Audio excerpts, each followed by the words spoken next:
MTA International, reaching the corners of the earth.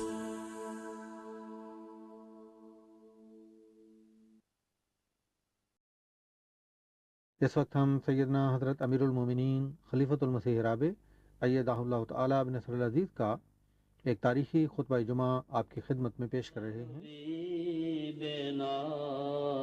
صلی علی محمد صلی علی حبیبنا صلی علی محمد صلی علی رسولنا صلی علی محمد صلی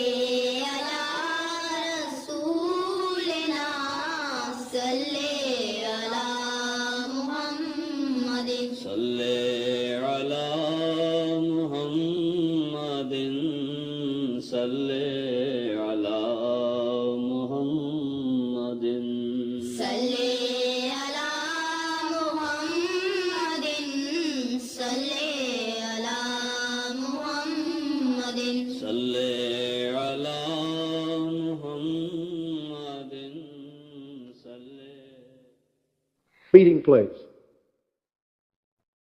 And so you will understand me when I say that we are a country that cannot have an official religion. We are a country that cannot have an official creed. We're a country that cannot have one group or one language dominating over everyone else. We're a country in which we must create the space in our hearts, the space in our minds, the space in the country itself, in which everyone can find their place and then meet with others to create a community that transcends religion, that transcends the differences in language, that transcends the differences in race. And yes, that allows people to worship and to be themselves and to educate. السلام علیکم ورحمۃ اللہ۔ اذان دے دیجیے۔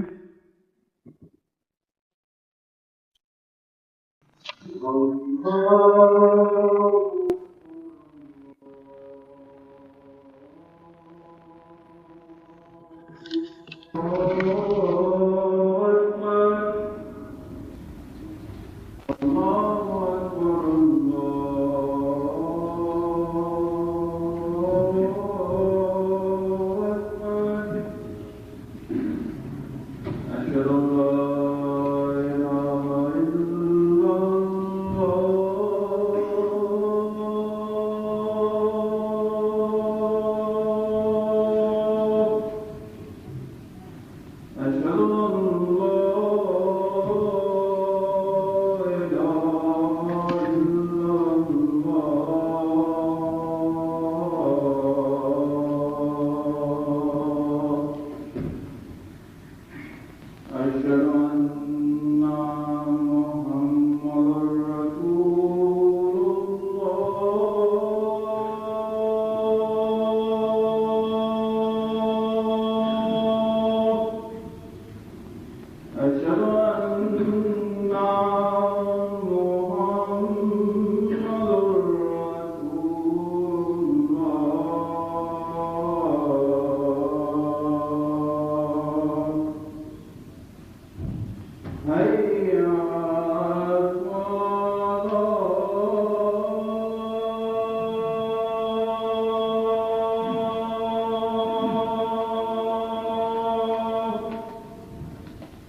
أشهد أن لا إله إلا الله وحده لا شريك له وأشهد أن محمدا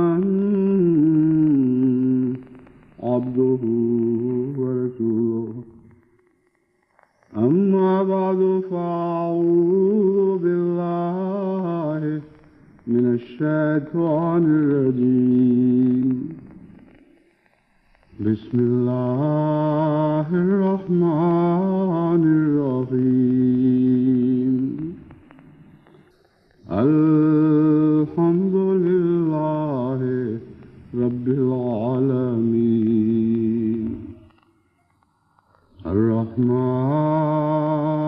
الرحيم مالك يوم الدين إياك نعبد وإياك نستعين اهدنا الصراط المستقيم صراط الذين أنعمت عليهم غير المغضوب عليهم ولا الضالين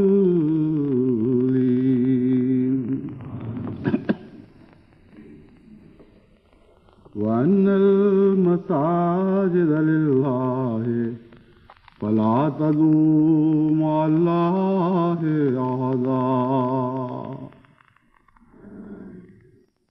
اللہ تعالیٰ نے اپنے فضل سے جماعت احمدیہ کینیڈا کو جو بہت ہی وسیع اور خوبصورت سادہ مگر دلکش مسجد بنانے کی توفیق بخشی ہے. اس ضمن میں سمجھتا ہوں کہ مساجد کے آداب سے متعلق بھی خصوصیت سے مغرب میں بسنے والوں کو توجہ دلانی ضروری ہے، کیونکہ بہت سے بچے جو یہاں مغربی ماحول میں پیدا ہوئے ہیں انہیں ان اقدار کا فلسفہ معلوم نہیں جو اسلامی آداب کو بناتے ہیں اور اس کی حدود قائم کرتے ہیں. اس لیے بعض بچے اپنے والدین سے سوال کرتے ہیں اس کی کیا ضرورت ہے اور اس کی کیا ضرورت ہے، اور بسا اوقات والدین انہیں سمجھا نہیں سکتے. ایسے کئی سوال میرے سامنے یورپ میں مختلف جگہ پیش ہوتے رہتے ہیں. اس لیے میں سمجھتا ہوں کہ اس مسجد کے حقوق اور اس کے آداب سے متعلق اور عموماً نماز کے آداب سے متعلق میں کچھ ضروری باتیں آپ کے سامنے رکھوں.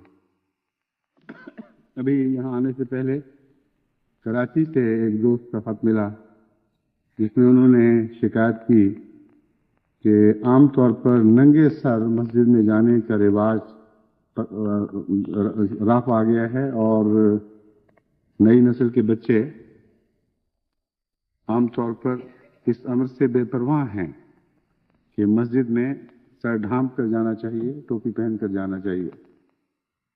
اسی طرح کی شکایتیں ربوہ سے بھی ملی، اور ربوہ کے ایک دوست نے ایک دفعہ لکھا کہ آپ جلدی آ جائیے کیونکہ آپ کے جانے کے بعد بہت سے نقصانات ہو رہے ہیں.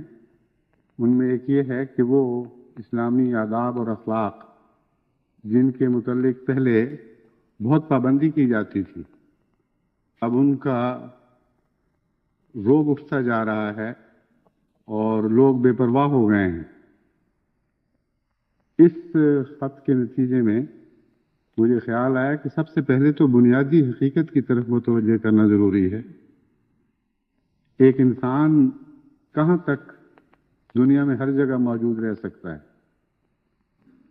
اگر میں ربوہ میں بھی ہوتا تو ربوہ کی ساری مساجد پر میری نظر کیسے پڑ سکتی ہے؟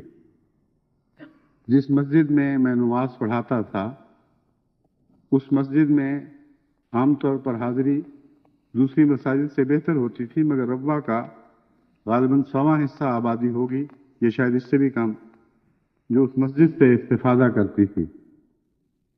تو کہاں تک انسانی نظر لوگوں کو ان کی حدود میں رکھنے پر آمادہ کر سکتی ہے؟ یا انسانی نظر کا خیال کسی کو اپنے طرز عمل کو بہتر بنانے کے پر آمادہ کر سکتا ہے۔ اصل بنیادی حقیقت یہ ہے کہ خدا کا تصور ایک ایسا زندہ تصور جو ہمیشہ تمہارے ساتھ ہو اور ہر آن تم پر نگاہ رکھتا ہو، اسے دلوں میں جاگزین کرنے کی ضرورت ہے، اور نماز کا اس سے بہت گہرا تعلق ہے، کیونکہ حضرت اقدس محمد رسول اللہ صلی اللہ علیہ وآلہ وسلم نے فرمایا کہ جب تم نماز کے لیے کھڑے ہو تو بہترین نماز یہ ہے کہ تم گویا خدا کو دیکھ رہے ہو، وہ تمہارے سامنے کھڑا ہے، اور اگر اس کی توفیق نہیں تو کم سے کم خدا کی نظر میں رہو، کہ سمجھو کہ خدا تمہیں دیکھ رہا ہے۔ بس لباس کا ٹوپی ہو یا کوئی اور لباس، اس کا تعلق اس احساس سے ہے کہ میں کہاں ہوں اور کس کے سامنے ہوں۔ بعض لوگ جو ٹوپی کے متعلق کہتے ہیں کیا ضرورت ہے، لیکن مغرب میں جب ٹوپی کا استعمال مغربی اقدار کے مطابق ہوتا ہے اس کی پابندی کرتے ہیں۔ ایک جج جب کرسی عدالت پر بیٹھتا ہے تو ہمیشہ سر کو ڈھانک کر بیٹھتا ہے۔ ہمارے بچوں کو یہ کیوں خیال نہیں آتا کہ اس کی کیا ضرورت تھی، وہ ٹوپی اتار کے کیوں نہیں بیٹھتا، اور کسی کی مجال نہیں کہ جج کے سامنے ٹوپی پہن کر بیٹھے۔ وجہ یہ ہے کہ ٹوپی عزت کا ذریعہ سمجھی جاتی ہے، اور ٹوپی کو سر پر لینے میں، خواہ وہ ٹوپی ہو یا کوئی اور لباس ہو، انسان کی عزت اور وقار کا مفہوم شامل ہے۔ جج کے سامنے آپ اس لیے ٹوپی نہیں پہن سکتے کہ گویا اس عدالت عالیہ کی حتک ہوگی کہ اس کی عزت میں سارے شریک ہیں، بس اسے تو عزت کے مقام پر بٹھایا جاتا ہے اور باقی سب لوگوں کی عزت سروں سے اتاری جاتی ہے۔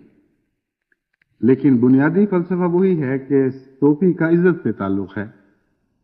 اللہ تعالیٰ نے اپنے حضور حاضر ہونے والوں کو عزت بخشی ہے، اور یہ ادب سکھایا ہے کہ تم عزت کے مقام سے میری طرف آیا کرو اور اپنی عزت کا مقام لے کر میری طرف پہنچا کرو، اور میرے سامنے بھی عزت پاؤ۔ اتنا بڑا مرتبہ خدا تعالیٰ کی طرف سے عطا ہوا ہے جسے بحیثیت مرتبہ دنیا کی تمام تہذیبیں پہچانتی اور جانتی ہیں اور اعتراف کرتی ہیں کہ سر پر کچھ اوڑھنا عزت کا نشان ہے۔ تو کیوں مغربی تہذیب کے پیچھے چل کر اپنے سروں کی عزتیں اتارتے ہیں؟ خدا نے جس کو عزت دی ہے اس عزت کو قبول کرنا، اس کا احترام کرنا، اسے سر آنکھوں پر لگانا، چوم کر اپنے سر پر رکھنا، یہ احترام کا تقاضا ہے۔ کہ یہی وہ بچے ہیں جن کے متعلق مجھے تجربہ ہے کہ اگر کبھی مجھے ملنے آئیں تو اپنی ٹوپی نہ ہو تو ٹوپی مانگ کر لے آتے ہیں، اور مانگی ہوئی ٹوپیاں نظر آتی ہے، کوئی کان پر لٹکی ہوئی ہے، کوئی سر کی چوٹی پر بیٹھی ہوئی ہے، صاف پہچانی جاتی ہے کہ اپنی نہیں، مگر دل کی گہرائیوں میں احساس ضرور ہے کہ جس سے ملنے جائیں اس سے ملنے کے آداب پورے کرنے چاہیے۔ تو بنیادی بات یہ ہے کہ اللہ تعالیٰ سے ملنے کے لیے مساجد میں آیا جاتا ہے۔ اس خیال کو پیش نظر رکھیں تو یہی خیال ساری زندگی پر چھا جاتا ہے، اور ایک عارف باللہ اور ایک عام آدمی کی زندگی میں یہی فرق ہے کہ ایک عام آدمی مسجد سے جو خدا کی حضوری کا سبق لیتا ہے اسے وہیں چھوڑ کر باہر نکل جاتا ہے، لیکن ایک عارف باللہ اس حضوری کے تصور کو اپنی زندگی کا حصہ بنا لیتا ہے۔ چنانچہ حضرت اقدس مسیح موعود علیہ الصلوۃ والسلام کی جو نظم بار بار آپ کے سامنے پڑھی جاتی ہے، اس میں اس مصرع بہت ہی گہرا اور بہت ہی پیارا مصرع ہے۔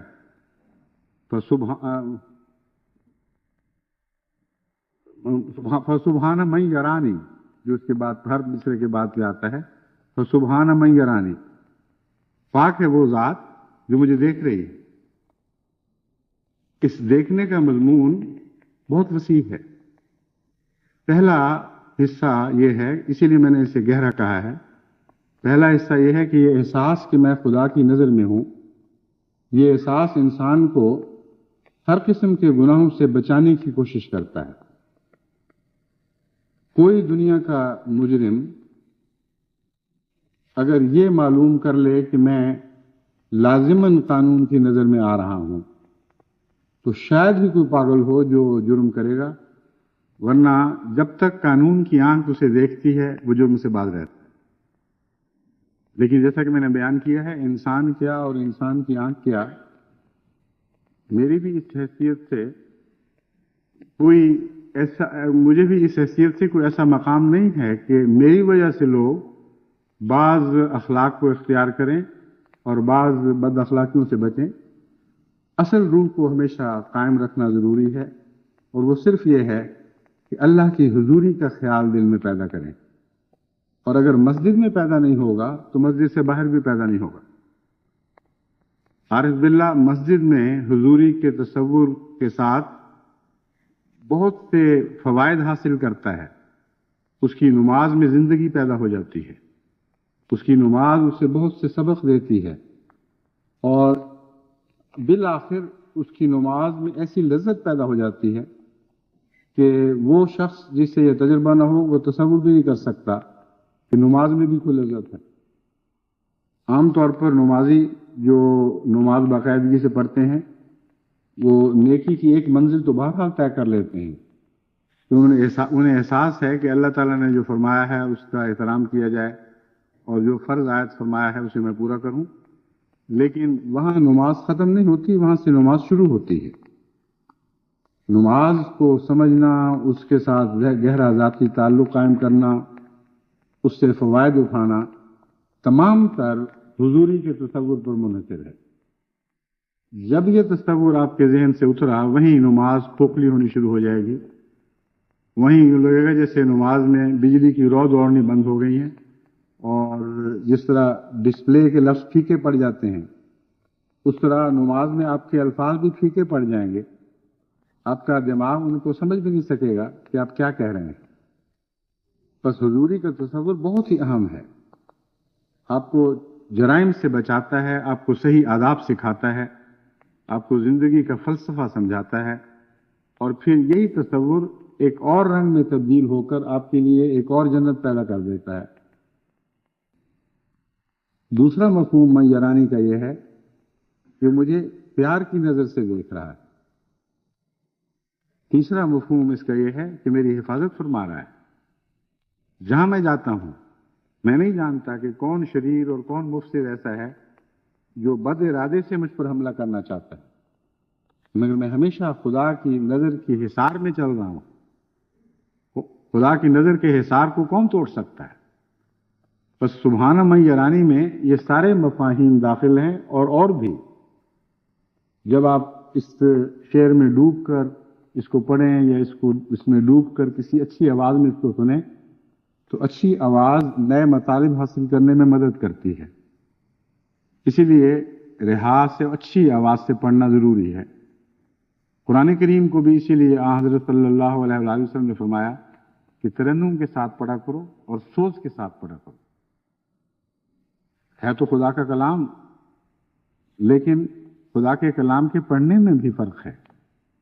اس کو سرسری نظر سے پڑھنا اور بات ہے، بے دلی سے پڑھنا اور بات ہے، دل جان ڈال کر پڑھنا اور بات ہے، اور پھر مترنم آواز میں پڑھنا آپ کی اندرونی کیفیات کو جگا دیتا ہے، آپ کے اندر تموج پیدا کرتا ہے، اور اس تموج کے ساتھ قرآن کریم کے مطالب ہم آہنگ ہو کر پھر آپ کے لیے نئے نئے مضمونوں کے گل کھلاتے ہیں، نئی روشنی عطا کرتے ہیں۔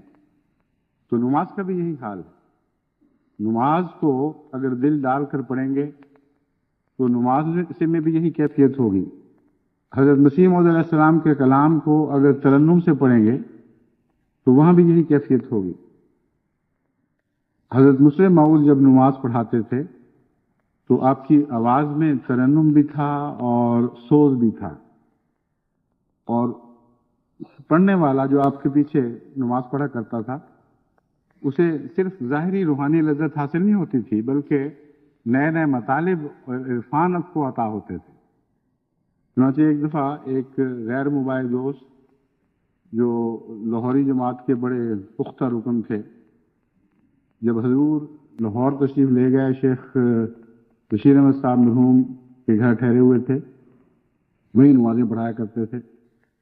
ان دنوں میں جلسے کے ایام تھے، غیر اہم مباحث کا جلسہ ہو رہا تھا۔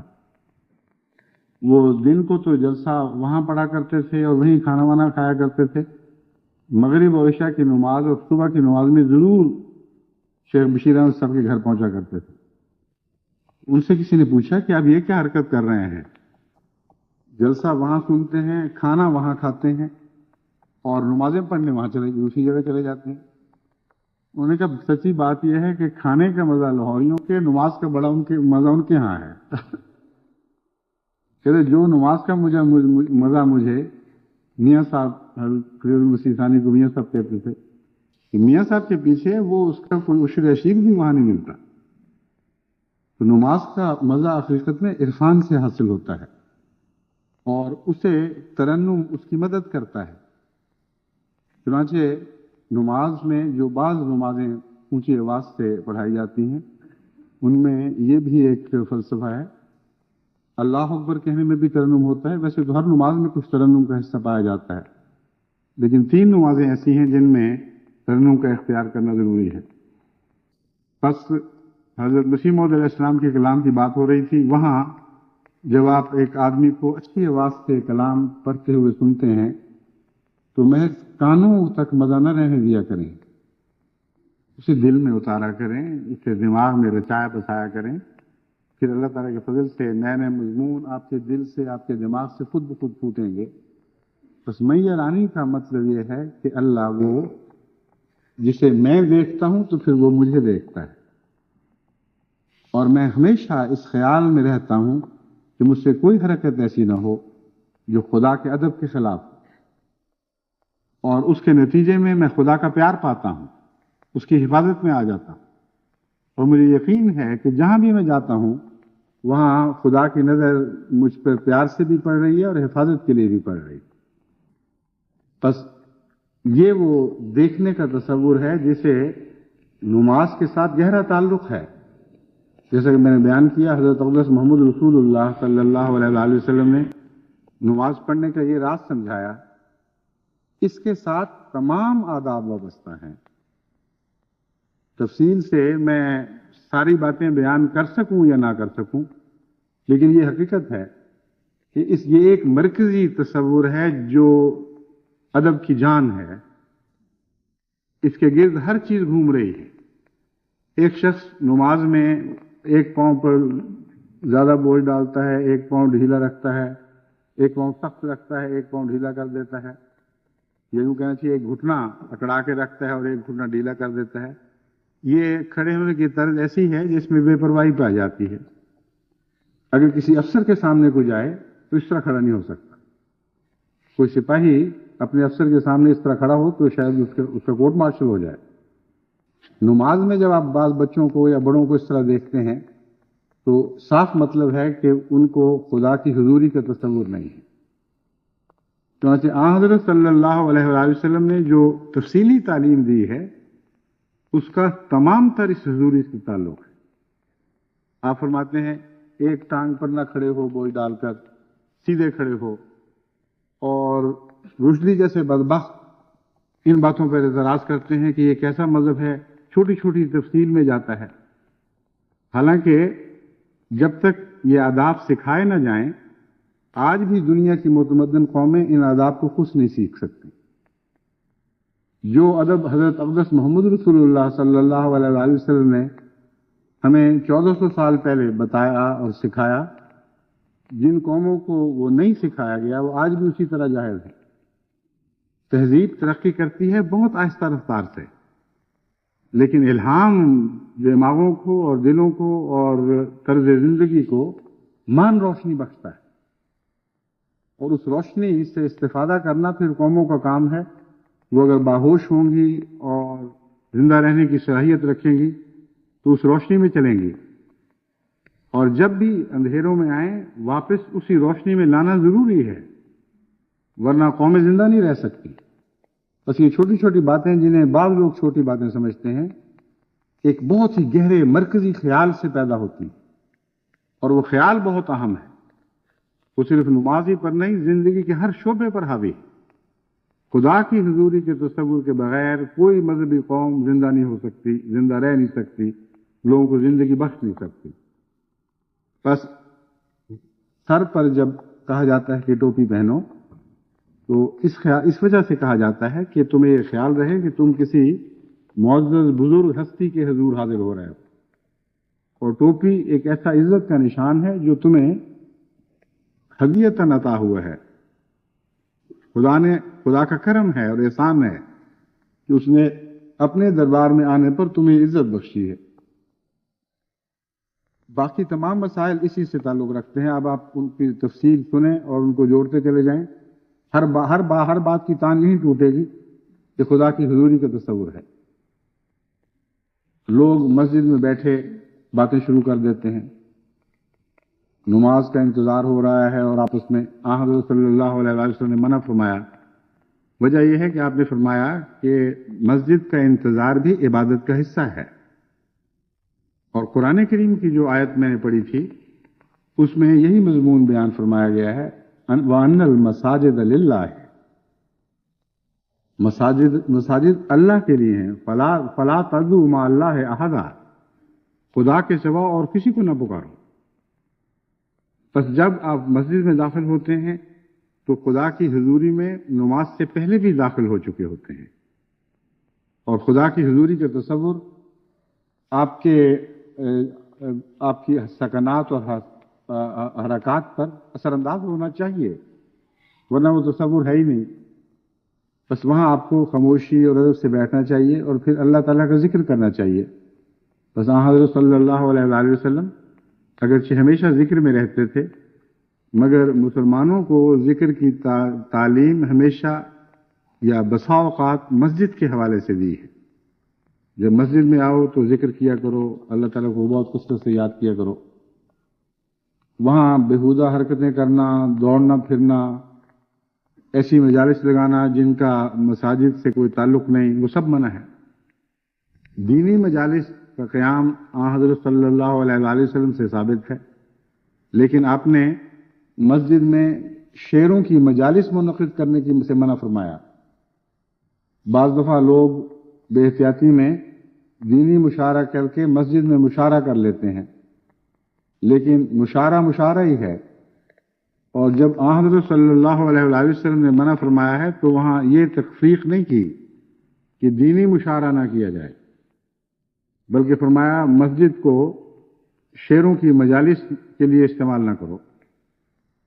بس یہ سارے آداب ہیں جن کا اسی روح سے تعلق ہے۔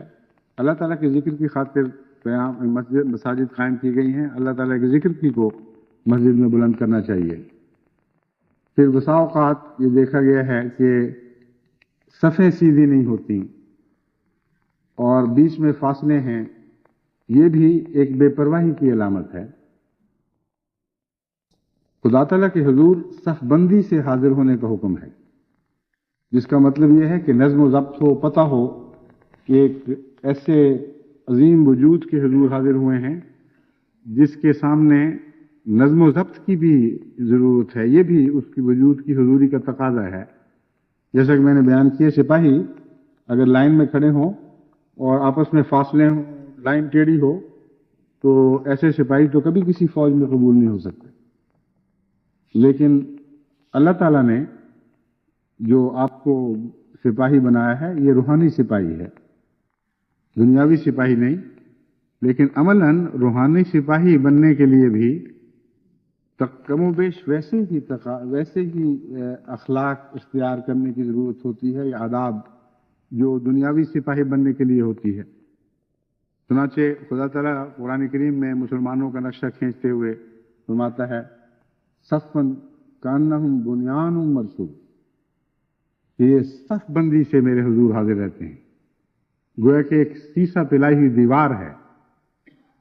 تو خدا تعالیٰ کے سامنے جب حاضر ہونا ہے تو اپنے نظم و ضبط کے ساتھ حاضر ہونا ہے، اور اس نظم و ضبط کا یہ تقاضا ہے کہ آپ صفیں بنائیں، سیدھی بنائیں، ایک دوسرے کے ساتھ کندھا ملا کر کھڑے ہوں۔ حضرت اقدس محمد رسول اللہ صلی اللہ علیہ وآلہ وسلم نے ان دونوں امور سے متعلق واضح نصیحت فرمائی، اور جیسا کہ آپ سمجھ سکتے ہیں اس کا تعلق حضوری سے ہے۔ فرمایا کہ اگر تم خدا کے سامنے ٹیڑھی صفیں لے کر کھڑے ہوگے تو تمہارے دل ٹیڑھے ہو جائیں گے۔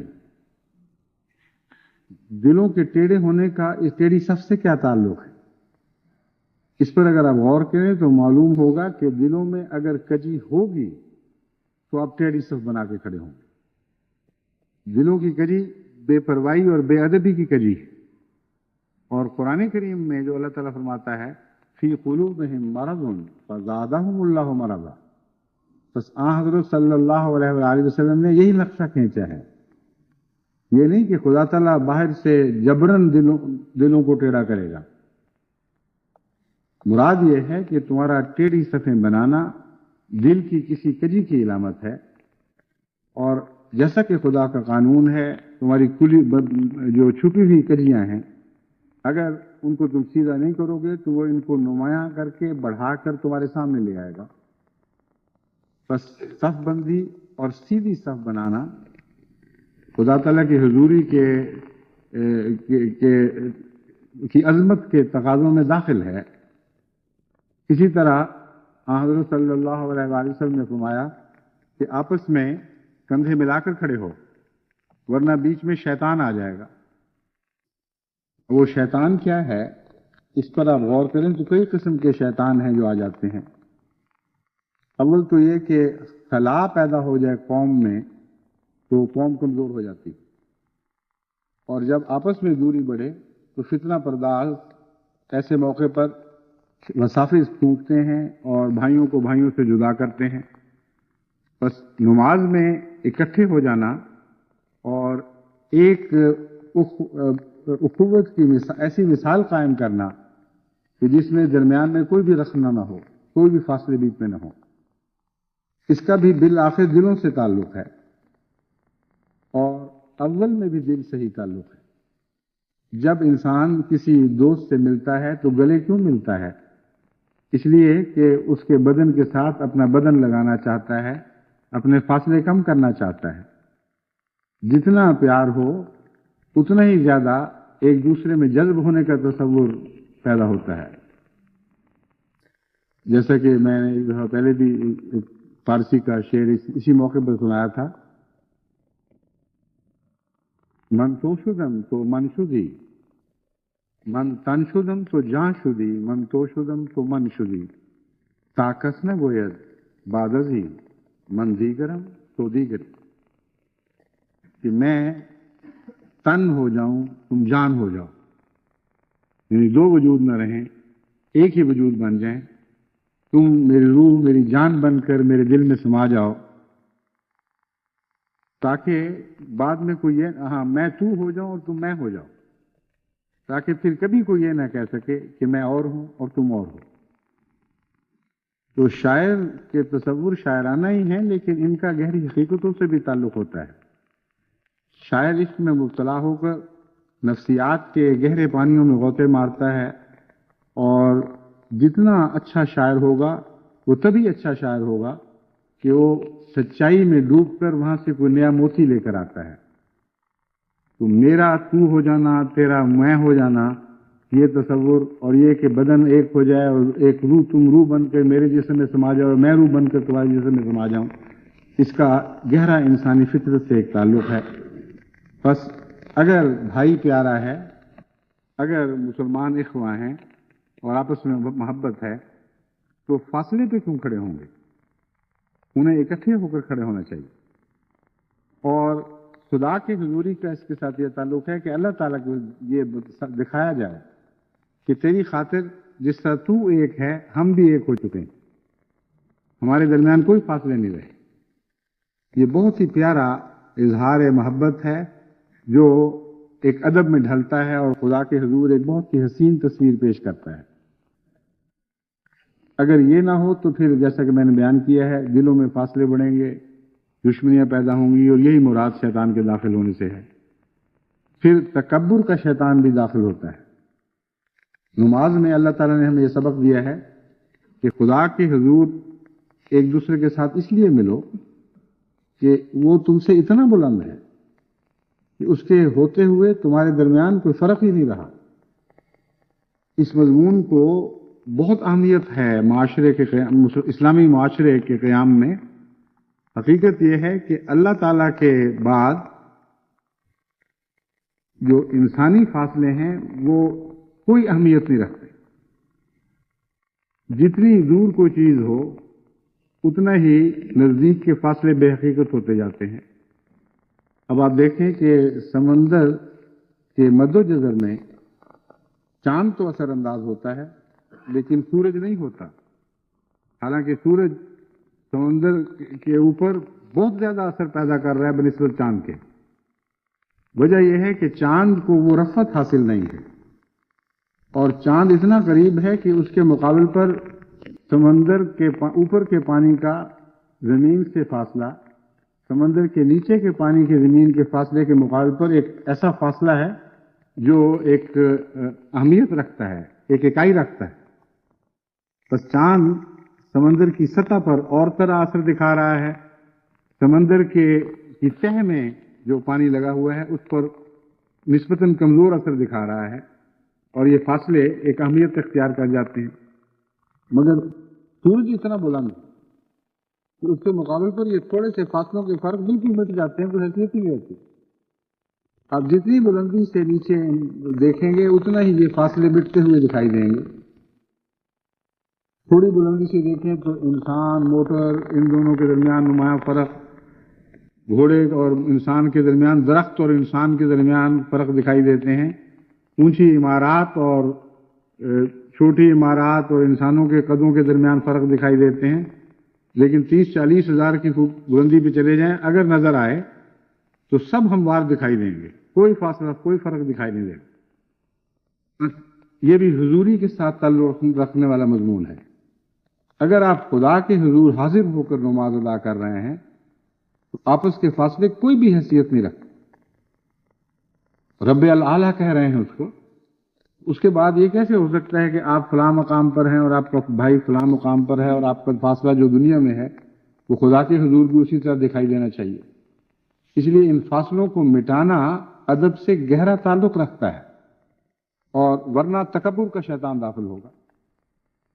ایک غریب آدمی پاس آ کے کھڑا ہوتا ہے اور اگر کوئی اس خیال سے کہ میرے کپڑے صاف ہیں, اس کے کپڑے گندے ہیں, ایک طرف سمٹ جاتا ہے تو لازماً وہ متکبر ہے اور کسی متکبر کی نماز قبول نہیں ہو سکتی.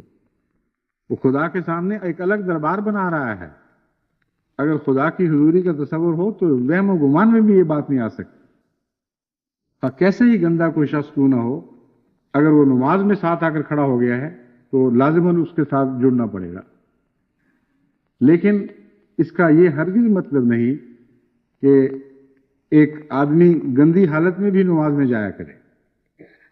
یہ اس کا قصور ہے, قصور اپنی جگہ, کیونکہ ادب کا یہ بھی تو تقاضا ہے کہ جو کچھ صاف ستھرا میسر ہے وہ پہن کے جاؤ. سر پہ ٹوپی پہننا یہ بھی ادب کا تقاضا ہے, کپڑوں کو صاف ستھرا رکھنا بھی ادب کا تقاضا ہے. اور جن کو نماز میں یا مسجد میں اس ادب کی عادت ہو وہ مسجد سے باہر بھی ایسے ہی رہتے ہیں. حضرت اقدس محمد رسول اللہ صلی اللہ علیہ وآلہ وسلم کے متعلق کثرت سے روایات ملتی ہیں کہ سادگی تھی لیکن صفائی بھی بہت تھی, نظافت تھی, بدن بھی پاک رہتا تھا, کپڑے بھی صاف اور پاک رہتے تھے. اور آج کل جاہلانہ بزرگی کا تصور یہ ہے کہ کپڑے میلے ہوں گویا ہمیں پرواہ کوئی نہیں دنیا کی, ہم دنیا سے بے نیاز ہو چکے ہیں, خدا میں ڈوبے ہوئے ہیں. حالانکہ پاک چیز میں ڈوبنے کے لیے پاک ہونا ضروری ہے, بس گندگی کا نیکی سے کوئی تعلق نہیں ہے. بعض ایسے معاشرتی پس منظر ہوتے ہیں جن کی وجہ سے بعض عادتیں بگڑ جاتی ہیں, وہ الگ مسئلہ ہے. لیکن ایک انسان جس کو حضوری کا تصور ہو وہ ہمیشہ صاف ستھرا ہو کر مسجد میں جائے گا اور وضو بھی یہی سکھاتا ہے. چنانچہ قرآن کریم میں اللہ تعالیٰ فرماتا ہے خذوا زینتکم عند کل مسجد, مسجدوں میں جایا کرو تو اپنی زینتیں لے کے جایا کرو. زینت کا ایک مطلب تو میں ہمیشہ بیان کرتا ہوں تقویٰ ہے, کیونکہ لباس کے تعلق میں بھی خدا تعالیٰ نے تقویٰ کے پہلو سے جواب دیا.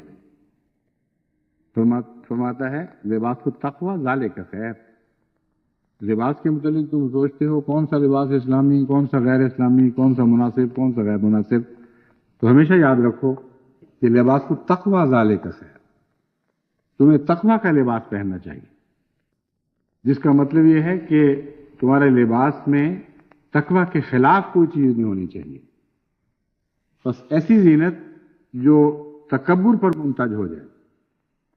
اس شان کا لباس جو مثلا نماز میں حائل ہو، یہ بھی تقوی کا لباس نہیں کہلائے گا. چنانچہ اسی کی روشنی میں آن حضرت صلی اللہ علیہ وسلم نے فرمایا کہ نماز میں اپنے لباس نہ درست کیا کرو اس خیال سے کہ پتلون کی کریز نہ خراب ہو جائے، یا کسی کمر پر بیٹھنے سے شلوار کی کریز نہ خراب ہو جائے. اگر تم اپنے لباس ٹھیک کرو گے تو تمہارا لباس لباس التقوی نہیں رہے گا. تم خدا کے حضور حاضر ہوئے ہو، اور خدا کے حضور حاضر ہو کر ایسی حرکتیں کرنا جس سے تمہیں اپنے دکھاوے کا خیال رہے، یہ لباس کی نظافت کی روح کے خلاف ہے. بس دیکھیں بظاہر دو متضاد چیزیں ہیں، لیکن متضاد نہیں، ایک دوسرے سے ہم آہنگ ہیں. ایک طرف فرمایا اچھا صاف ستھرا لباس لے کر جایا کرو، لیکن دوسری طرف تقوی کا لباس بھی فرما دیا. اور تقوی کے لباس میں یہ معنی آ گئے کہ تمہارا ظاہری طور پر نفیس ستھرے لباس میں ملبوس ہونا اچھی بات ہے. مسجد میں جاؤ تو یہ زینت بھی لے کے جاؤ، لیکن یاد رکھنا کہ اگر تمہاری زینت تقوی کے خلاف ہو گئی تو ایک بالا اصول پر تم ایک چھوٹے اصول کو قربان کر رہے ہو. اس خیال سے کہ میرے کپڑوں کی کریز خراب نہ ہو، ان میں بل نہ پڑ جائیں، اگر تم خدا کی حضوری کے آداب کو نظر انداز کر دو گے تو تقوی پھٹ جائے گا، اور ایک پھٹے ہوئے کپڑے میں خدا کے سامنے ہوگے. بس لباس التقوی ذالک خیر ہمیں بتاتا ہے کہ خذوا زینتکم پر اس آیت کریمہ کا بھی اثر ہے. اور زینت کے مضمون میں یاد رکھیں کہ زینت سے مراد ظاہری طور پر یہ ہوگی کہ ایسا لباس ہو جو آپ کے لحاظ سے زینت ہے. اس غریب آدمی کی زینت بھی تو ہوا کرتی ہے.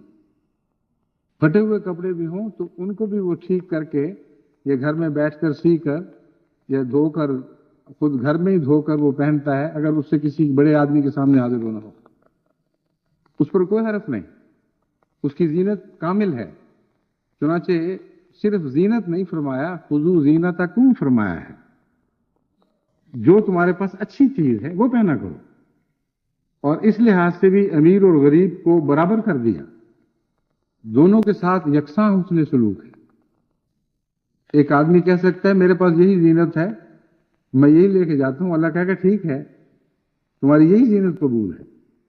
ایک امیر آدمی کے پاس زیادہ اچھی زینت کے کپڑے ہیں، وہ وہی پہنے گا، لیکن اگر وہ اس میں تکبر آ جائے گا تو وہ زینت نہیں رہے گی. اگر وہ کپڑے اس کی عبادت میں مخل ہوں گے تو پھر وہ زینت نہیں رہے گی. بس زینت لے کر جانا ضروری ہے، ہاں اپنی توفیق کے مطابق زینت لے جانا ضروری ہے.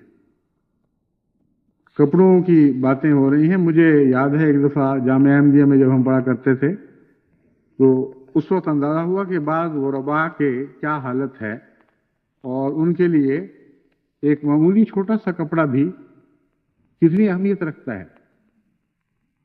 میرے ایک بھائی نے مجھے لطیفہ اپنی طرف سے لطیفہ سنایا، لیکن بڑی دردناک بات ہے ویسے.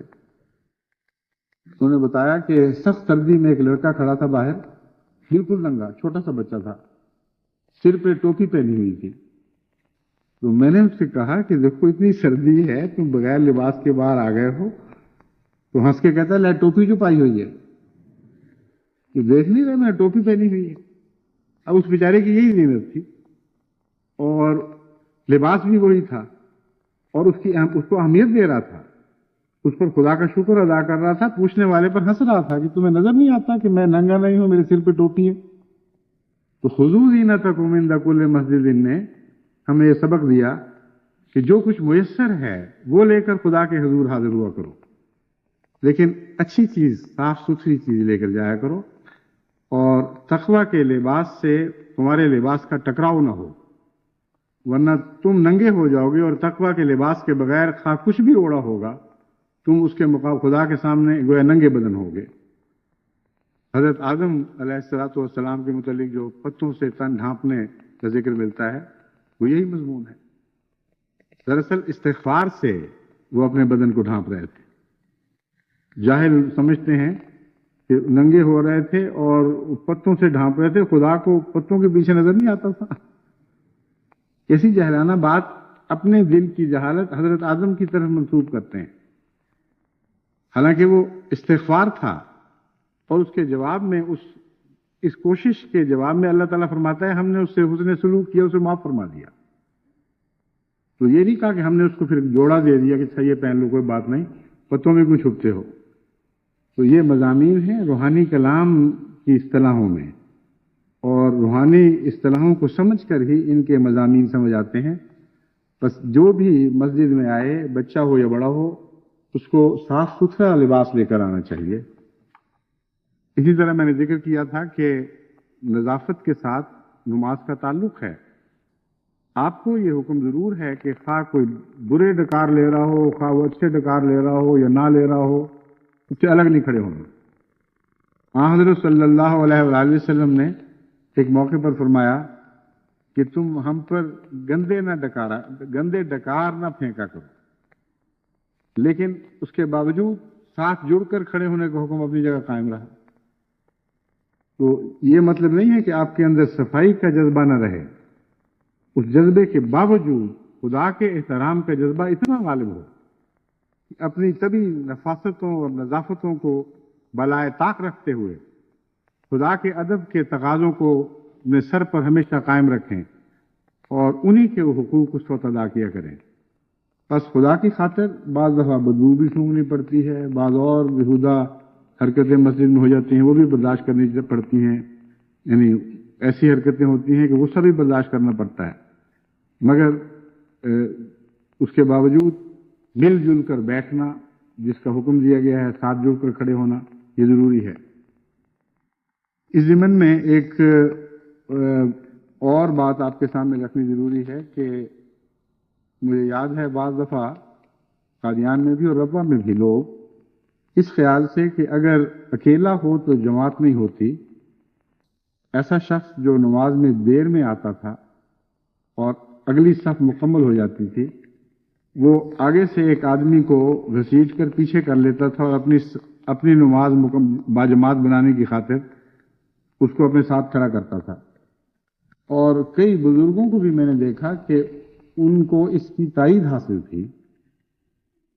میں نے جہاں تک غور کیا ہے، میرے علم میں نہیں کہ حضرت صلی اللہ علیہ وآلہ وسلم نے اس بات کا حکم دیا ہو۔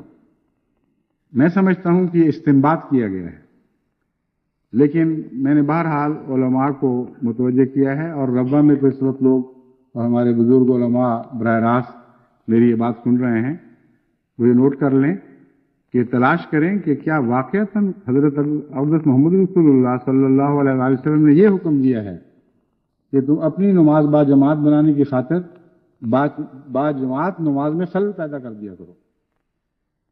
میں نہیں مان سکتا، یعنی اگر مل گئی تو سر تسلیم خم کرنا ہوگا، پھر میری سوچ یقیناً غلط ہے، لیکن مجھے یہ خیال ہے کہ یہ غالباً ایسا نہیں ہوگا، کیونکہ ایک شخص کی جماعت نماز بنانے کی خاطر پوری صف پر اثر پڑتا ہے اور خلل واقع ہو جاتا ہے، اور یہ حکم یقیناً بہت زیادہ واضح اور غالب اور قوی ہے کہ درمیان میں فاصلے نہ ہوں۔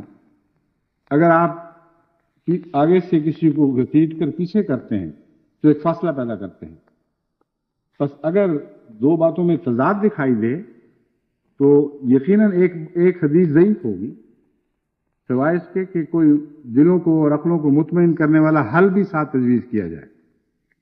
بس اور باتوں کو چھوڑیے، صرف میرے نفس کی بات نہیں، وہ حدیث مجھے یہ پیغام دیتی ہے کہ دوسری حدیث، اگر کوئی حدیث پر مبنی بات ہے، اس میں ممکن ہے کوئی فرق ہو، کوئی ضعیف بات ہو، کسی نے اپنے خیال کو رسول اکرم صلی اللہ علیہ وسلم کی طرف منسوب کر کے بیان کر دیا ہو، لیکن دل نہیں مانتا کہ صف کی صف پر ایک انسان اپنی نماز کو باجماعت بنانے کی خاطر خلل واقعہ پیدا کر دے، اور ہر شخص کو پھر ترکنا پڑتا تھا۔ جب ایسا واقعہ ہوتا تھا تو ایک ایک قدم تھوڑا قدم کر کے آپس میں سمٹتے تھے، اور ساری صف میں جس طرح اینٹوں کی لکیروں کی کھیل ہوتی ہے ستاروں کی، اینٹیں کھڑا کر دیا کرتے تھے بچے، ایک اینٹ پھینکو دوسری پر گرتی، دوسری تیسرے پر گرتی، اس طرح وہ گرتی چلی جاتی تھی۔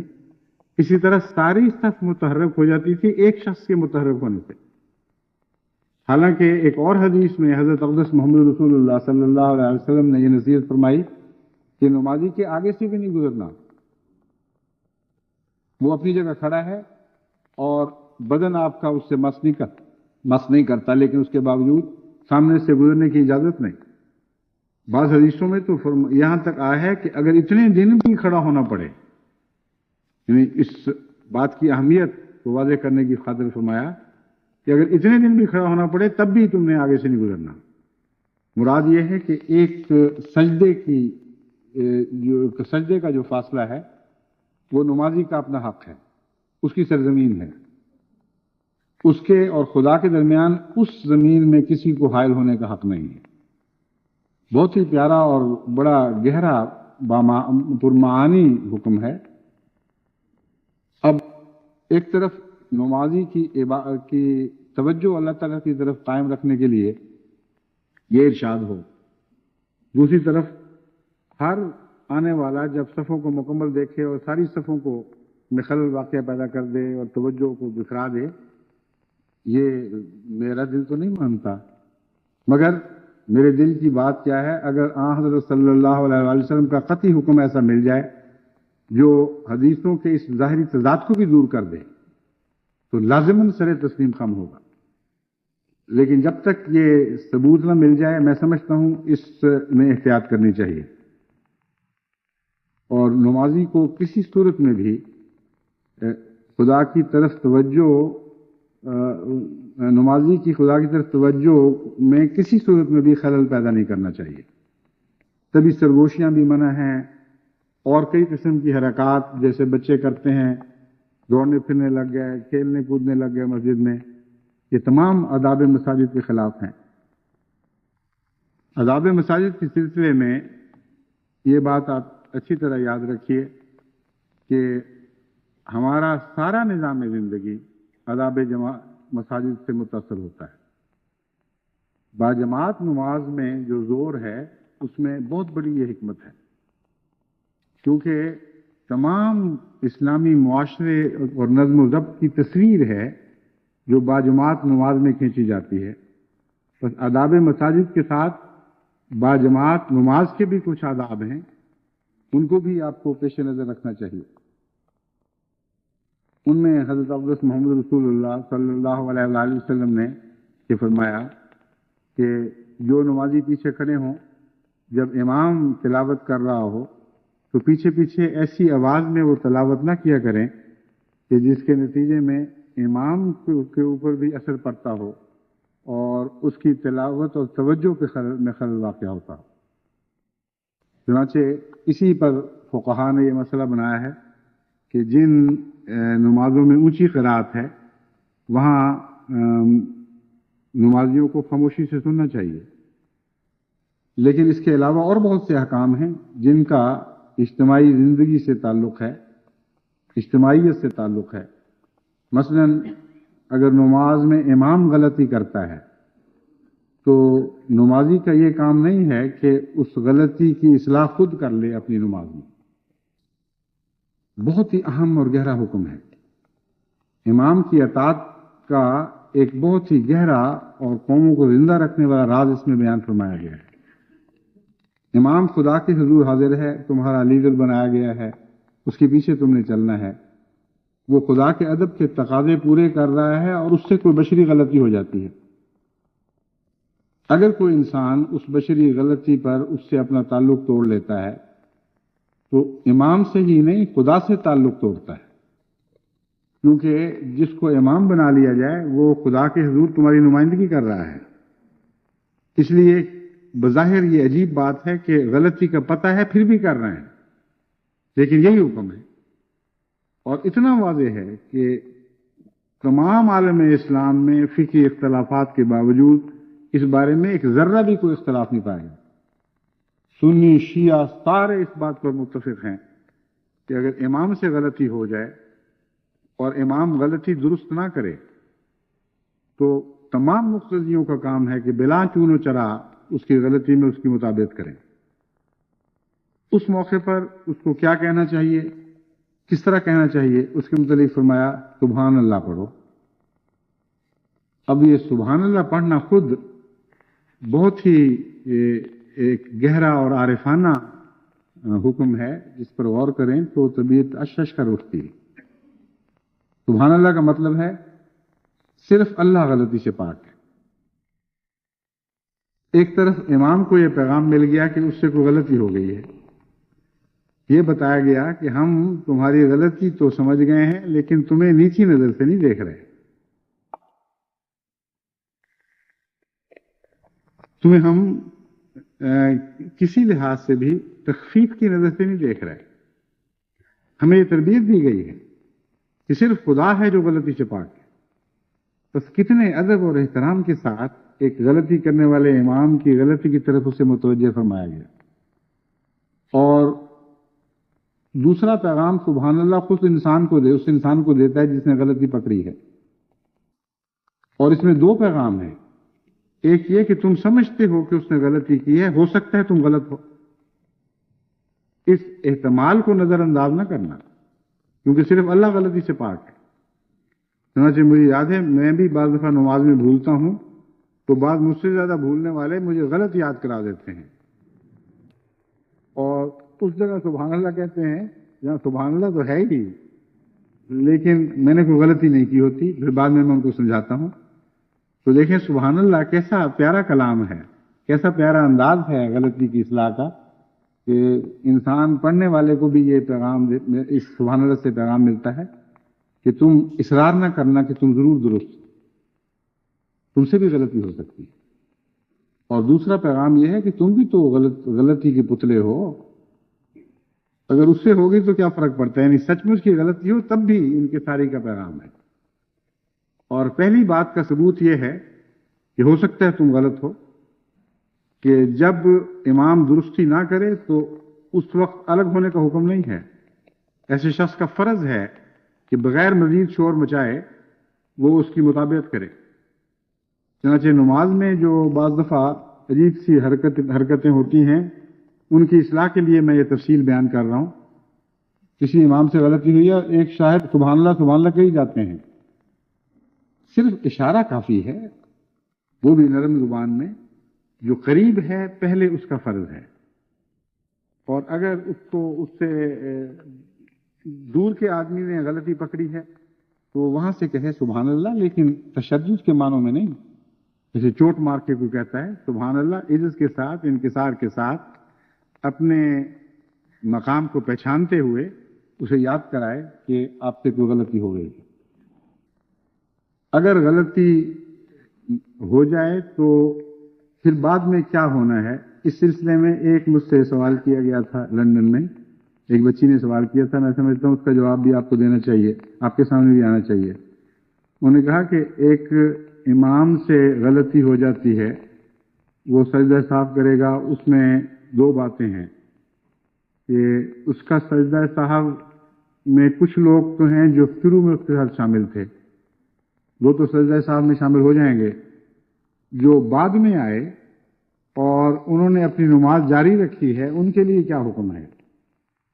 ان کے لیے حکم یہ ہے کہ وہ اس وقت بھی امام کی مطابقت سے نہیں نکلے، اور جب امام سجدے میں جاتا ہے تو وہ نماز کی کسی بھی حالت میں ہو، خواہ وہ قیام کی حالت میں ہو، خواہ وہ رکوع کی حالت میں ہو، اپنی الگ نماز پڑھ رہے ہیں لیکن امام کی مطابقت میں وہ دو سجدے ضرور کریں گے۔ ایک یہ بات یاد رکھیے۔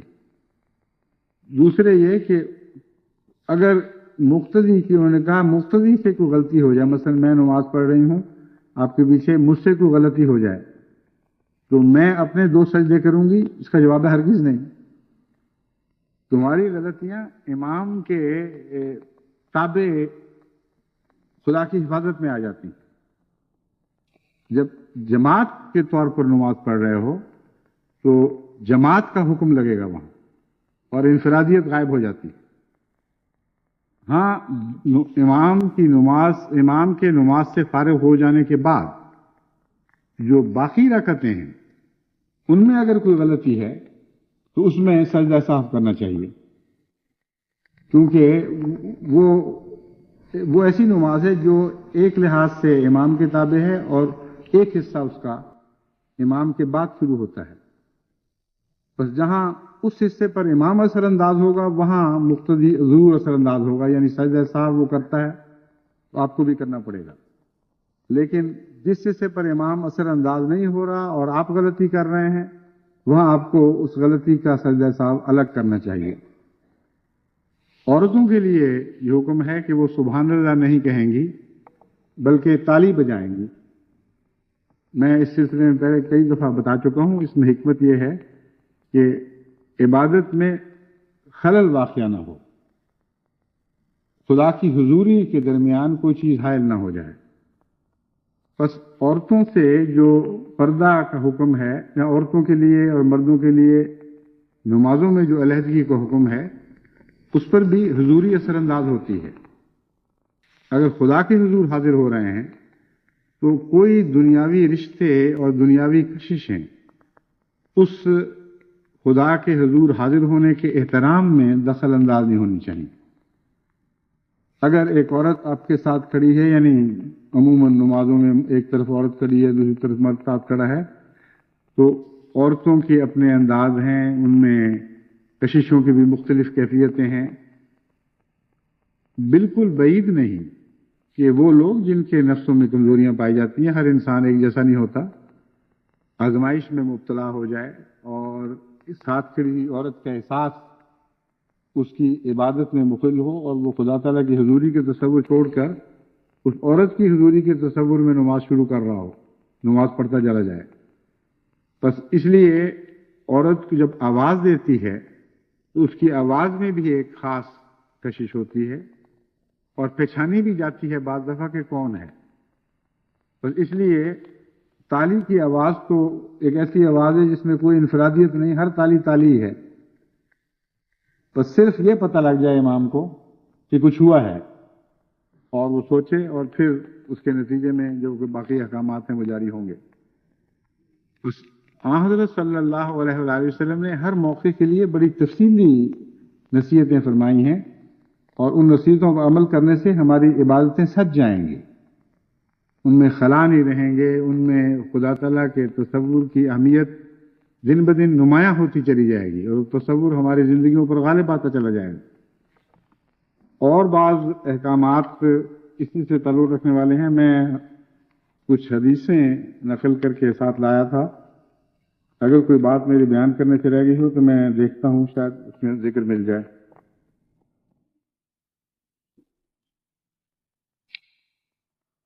حضور صلی اللہ علیہ وسلم نے فرمایا مسجدوں میں خرید فروخت کی بات کوئی نہیں کرنی، صرف خدا سے سودے ہیں، انسانوں سے سودے یہاں بند ہو جانے چاہیے۔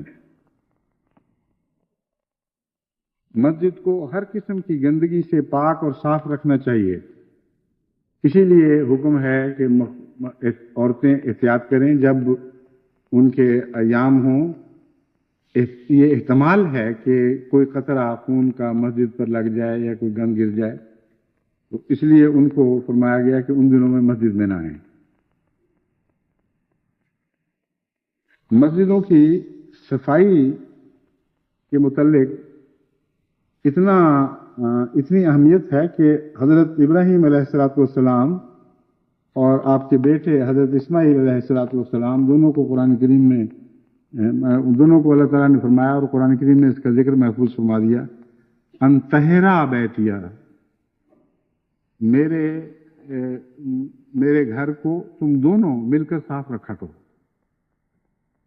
اور وہ جو خدا تعالیٰ کی طرف سے تمام دنیا اور آئندہ نسلوں کے لیے امام بنایا گیا تھے، مسجد کی صفائی کو اتنی اہمیت دی کہ ان کو حضرت اسماعیل کو جو خود بھی نبی اللہ تھے ان کو فرمایا کہ آنے والوں کے خیال سے عبادت کرنے والے اور اعتکاف بیٹھنے والے اور مسجد کا طواف کرنے کی غرض سے آنے والوں کے لیے تم دونوں اس مسجد کو صاف کیا کرو۔ حضرت صلی اللہ علیہ وآلہ وسلم کو بھی مسجد کی صفائی سے بہت پیار تھا، اور بڑی محبت کی نظر سے ان لوگوں کو دیکھتے تھے جو مسجد کی صفائی کیا کرتے تھے۔ اس واقعہ سے آپ کو اندازہ ہوگا، ایک ایسی خاتون جن کی سوسائٹی میں کوئی قدر نہ ہو، وہ عام لونڈی اور اپنی ایسی ظاہری شکل صورت میں یا مالی لحاظ سے غربت میں ہو کہ ان کی کوئی قدر و قیمت نہ ہو، اس کے لیے مسجد کی صفائی میں ہی عزت ہے۔ اگر اور کچھ نہیں کر سکتی تو مسجدیں صاف کرے، اور اس سے اس کو کتنی عزت مل سکتی ہے اس کا میں حال آپ کو بتاتا ہوں۔ حضرت اقدس محمد رسول اللہ صلی اللہ علیہ وسلم کے زمانے میں ایک ایسی عورت جو دنیا کی نظر میں قابل قدر نہیں تھی، وہ مسجد صاف کیا کرتی تھی، 2-3 دن نظر نہ آئی، تو حضرت صلی اللہ علیہ وسلم نے پوچھا وہ عورت کہاں گئی، دکھائی نہیں دی۔ صحابہ نے عرض کی یا رسول اللہ وہ تو فوت ہو گئی ہے۔ سخت اس پر حضور اکرم صلی اللہ علیہ وسلم بے چین ہوئے کہ مجھے کیوں نہ بتایا، فوت ہو گئی تھی تو مجھے کیوں نہ بتایا۔ اسی وقت اس کی قبر پہ تشریف لے گئے، اس کی نماز جنازہ پڑھی اور اس پر دعا کی۔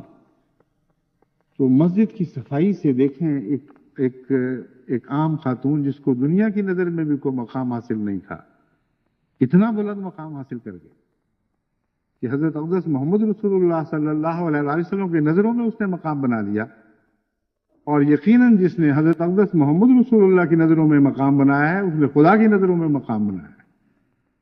تو صفائی کو معمولی نہ سمجھیں۔ حضرت ابراہیم اور حضرت اسماعیل کی مثال کو بھی پیش نظر رکھیں، پھر اس واقعہ کو پیش نظر رکھیں جو آپ کے سامنے رکھا ہے۔ مسجد کو صاف کرنا چاہیے، اور اگر کوئی خاندان کبھی کبھی مل کر مسجد کی صفائی کا پروگرام بنائیں تو ان کی عزت اور ان کا احترام خدا والوں کی نظر میں بڑھے گا اور خدا کی نظر میں بڑھے گا۔ اور کوئی ایسی حرکت مسجد میں نہیں کرنی چاہیے جس سے مسجد میں گندگی پیدا ہوتی ہو۔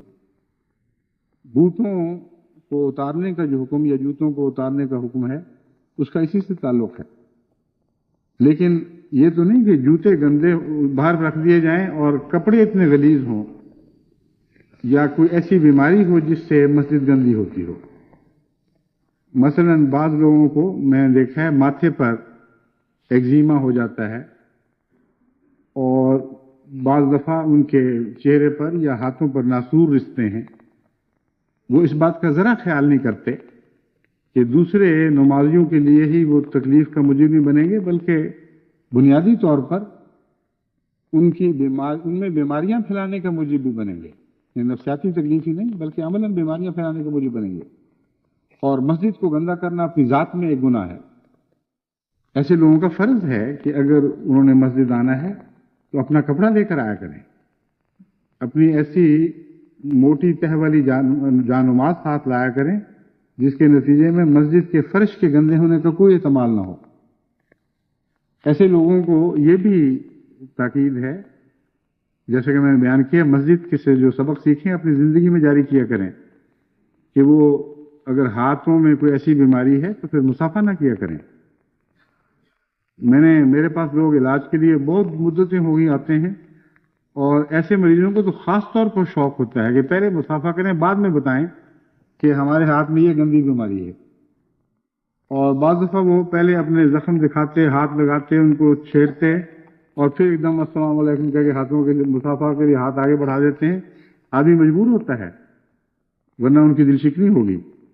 لیکن وہی مضمون ہے جو مسجد میں آپ نے سیکھا کہ اپنے انکسار کی خاطر ایک گندے آدمی کو بھی برداشت کرو، تکبر سے اس کا ہاتھ نہ جھٹکو، لیکن اس گندے آدمی کا یا بیمار آدمی کا اپنا بھی تو فرض ہے، اس کا بھی تو سوسائٹی پر کوئی حق ہے۔ اسے چاہیے کہ وہ ان چیزوں سے احتراز کرے، اور مسجد کی پاکیزگی کی خاطر اگر مسجد میں آنا فرض ہے تو پھر وہ ضرور اپنا کپڑا اور اپنی حفاظت کا سامان ساتھ لایا کرے۔ جو شائستہ مہذب قومیں ہیں ان میں یہ رواج ہے کہ وہ اپنی بیماریوں کو دوسروں تک نہیں پھیلاتی۔ آپ جاپان میں جائیں تو وہاں ہر آدمی نے اپنے، جب اگر اس کو نزلہ ہوا ہوگا تو سفید کپڑا باندھا ہوتا ہے اوپر. میں جب گیا تھا جاپان تو تعجب ہوتا تھا بعض لوگوں کو دیکھ کر سفید کپڑے میں پھرتے ہوئے. سفید کپڑا اتنے حصے پر باندھا ہوا تھا، ناک کے حصے پر. تو پتہ لگا کہ یہ نزلے کے مریض ہیں، وہ نہیں چاہتے کہ ان کا نزلہ دوسروں کو لگے. لیکن مسجد نے یہ ادب سکھایا ہے کہ اپنی بدبو تک دوسروں تک میں نہ پہنچاؤ. جیسے کہ رسول اللہ نے فرمایا کہ مسجد میں پیاز کھا کر نہ آیا کرو، گندے ڈکار نہ لیا کرو، نمازیوں کو اپنی تکلیف سے محفوظ رکھو. اس سبق کو مسلمانوں کو اپنی ساری زندگی پر حاوی کرنا چاہیے تھا. جیسے کہ میں نے دیکھنے کا مضمون بتایا، نماز میں سیکھا، اور عارف باللہ نے اپنی ساری زندگی پر اس کو جاری کر دیا. لیکن مسلمان نہیں کرتے اور غیر کرتے ہیں. اور خاص طور پر ہماری عورتوں میں تو یہ بہت سی بیماری ہے کہ وہ اپنے بچوں کی بیماریاں دوسروں تک پھیلاتی چلی جاتی ہیں، کوئی پرواہ نہیں کرتی. جلسے کے دنوں میں ایک دفعہ ایک خاتون آئی اپنے بچے لے کے، سخت کالی کھانسی، اور عام کھانے کی میز پر ان کو بٹھایا ہوا تھا. وہیں سے وہ آ کر علاج کے لیے آئیں. ان کو میں نے کہا آپ کو بچے کو کالی کھانسی ہے کہ کوئی بات نہیں، جلسہ تو سننا ہی ہے نا. میں کہا جلسہ سننے کا یہ مطلب نہیں کہ دوسروں کو سننے کے لائق نہ رہنے دیں. کالی کھانسی پھیلانے کا آپ کو کیا حق ہے؟ بعض عورتیں ہیں جو بچوں کو کاکڑا لاکڑا نکلا ہوا، منہ پہ چھالے ابھی ہرے ہوئے ہوتے ہیں، ان کو لے کر پھرتی ہیں اور بالکل پرواہ نہیں کرتی کہ دوسرے بچوں کو لگے گی. بس مسجد نے جو آداب سکھائے ہیں، میں نے جیسے کہ پہلے بیان کیا تھا، آپ کی ساری زندگی پر حاوی ہیں. ان آداب کو مسجد میں قائم کر دیں اور ان کے فلسفے سے اپنی نسلوں کو خوب اچھی طرح آگاہ کریں. تو اللہ تعالیٰ کے فضل سے مسجد سے تعلق رکھنے والی قوم دنیا کی سب سے عظیم اور متمدن قوم ہوگی، کیونکہ اس قوم کو خدا اور اس کے رسول نے آداب سکھائے. کوئی دنیا کی قوم آپ کے پسند کو نہیں پہنچ سکتی. اعلیٰ درجے کے اخلاق اور اعلیٰ درجے کے اصول معاشرت میں جو کچھ اللہ اور اس کے رسول نے ہمیں مسجد میں سکھا دیا ہے اور نظام جماعت کے حقوق سے تعلق میں، وہ آپ کی ساری زندگی پر حاوی ہوگا. اور دنیا کی بہترین قوم تو ہیں ہی آپ، ہمیشہ دنیا کی بہترین قوم رہیں گے. اللہ تعالیٰ ہمیں اس کی توفیق عطا فرمائے.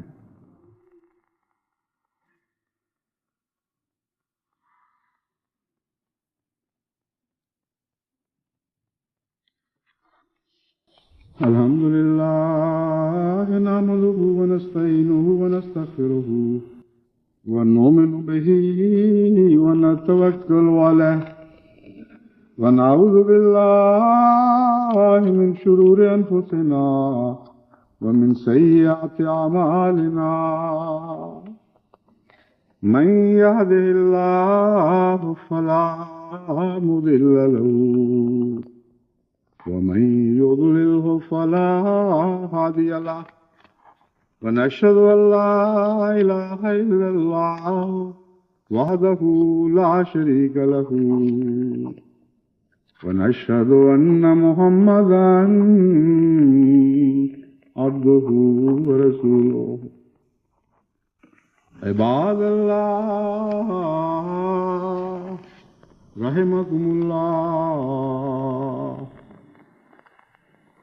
إن الله يأمر بالعدل والإحسان وإيتاء ذي القربى وينهى عن الفحشاء والمنكر والبغي يعظكم لعلكم تذكرون. اذكروا الله يذكركم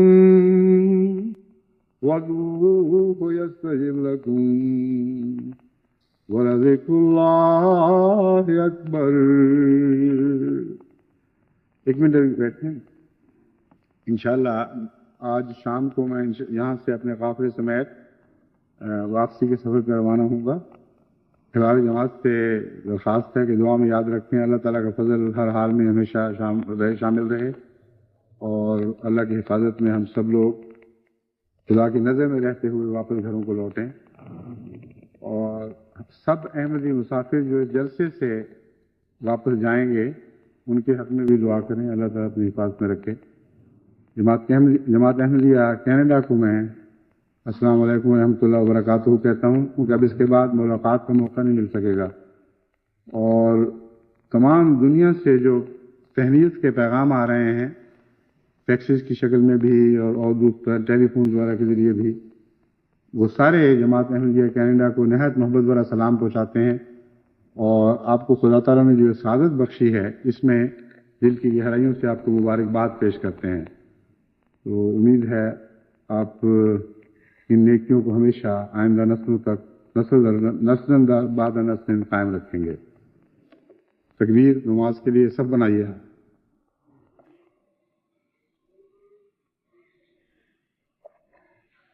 ما كان محمد